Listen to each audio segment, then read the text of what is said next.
Creating a compelling character can be a challenge for filmmakers, but I think creating a cool character can be even harder. My definition for this category is someone who in some way makes you side with them and admire them for their swagger, ultimately leaving you as the viewer in awe. Today, I'll count down 10 of the coolest characters in film history that instantly sprung to mind. Remember, this is just my opinion and feel free to share your list in the comments down below. And I just want to preface this by saying, these characters are listed in no particular order, and I'm simply going to reel them off as they come. For this list, I needed a starting point, so no better place to go than into Tarantino's filmography. Until I realised that almost every protagonist he has written is somewhat worthy of a spot here. However, there were two that just stood out for me, and these were The Bride from Kill Bill and Django from Django Unchained, who, as well as being cool, are some of Tarantino's best characters that he's written.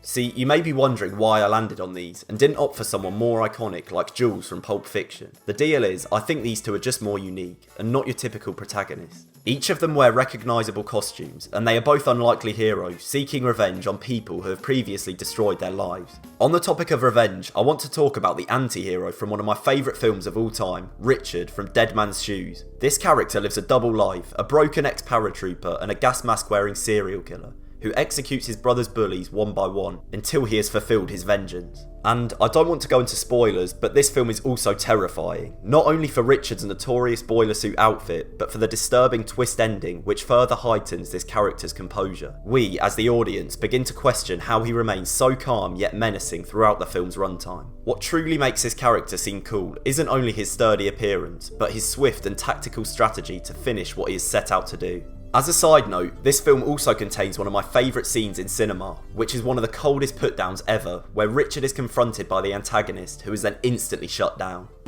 I looked at your fucking neck, and I was that far away from slicing it. You're fucking there, mate. So get in that car and fuck off.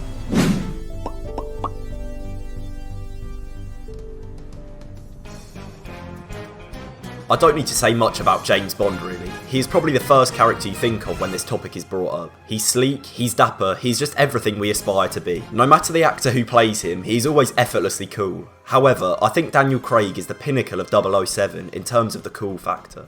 That one scene in the opening of Skyfall where he's in a near-death experience on a train and decides to sort his cufflinks out establishes Craig as the most composed Bond.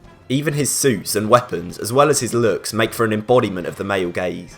Even back in the 60s, when Bond was played by Sean Connery, the character gained mass popularity and went on to inspire hundreds of neo-noir protagonists. One of those characters inspired by early James Bond is Jack Carter from Get Carter, directed by Mike Hodges. While this character isn't as iconic or flashy as Bond, Michael Caine's performance as the Cockney gangster is definitely one to be remembered. Whilst loosely resembling Bond, his notoriety creates a mysterious shroud over his motives and what has driven him to this level of violence. Much like 007, Carter is slick and fast-witted, making for some incredible dialogue between other characters. Of the night, bloody well tell me who sent you.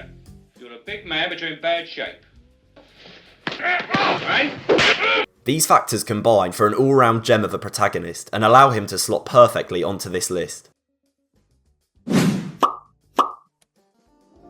Moving away from lead characters, for the final section of this video, I want to talk about side characters. Those who aren't meant to be in the spotlight but steal it, primarily due to their coolness. The first side character who I believe to be miles cooler than the protagonist is Aragorn from the Lord of the Rings trilogy. At the time of recording, I've only seen the Fellowship of the Ring, but nonetheless, this character steals the show for me. From first appearing as a hooded stranger in a bar to becoming a sword-bearing warrior is a jump that I totally didn't expect. Also, when learning this character's rich origin, it is evident that he holds an inherent power deep inside him, one that will become apparent as the films progress. Aragorn is definitely my favourite character in the Fellowship, and someone that I align with, not only due to his backstory, but also due to his radiating screen presence. I look forward to seeing where this character goes in the Two Towers, but for now, he still stands strong on my list.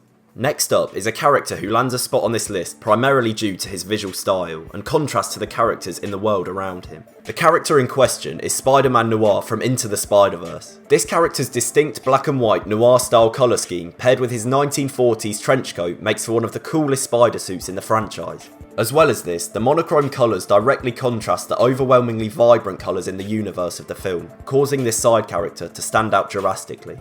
There really isn't much more to say about Spider-Noir, but much like Aragorn, he's my favourite in the group of side characters that help the protagonist. I also look forward to seeing where they take this character in the live-action spin-off starring Nicolas Cage as the title character. 3, and I'm a private eye. I like to drink egg creams, and I like to fight Nazis. A lot. The final character I want to fully cover is one of the most recognisable icons in pop culture. A character with such little screen time, yet so much love from fans of the films that he's from. Obviously, I'm talking about Boba Fett, who despite having one of the worst TV shows of all time based on him, still stands the test of time. I want to ensure you that this placement is primarily due to his appearances in the original Star Wars trilogy, because his Disney Plus series really did him no favours. Everything about this bounty hunter screams cool, a sleek and unique looking spaceship, his green battle damaged armour, and even his line delivery all make for one of, if not, the most cold Star Wars character of all time. However, if we do include the Book of Boba Fett in a look back on his character, I think the coolest Star Wars character title is shared between two Sith Lords, both of which need no explanation as to why they're on this list. These two characters are Darth Vader for his purely menacing appearance, and Darth Maul, who, much like Boba Fett, has very few lines in the franchise but has been cemented as a fan favourite character. Well, that's all I've got time to cover in this video. Obviously there are hundreds of other characters that could easily form another list. So if you'd like to see that, please hit the subscribe button and consider turning notifications on so you don't miss any of my future videos. And if you made it this far, thank you very much for watching. Goodbye for now.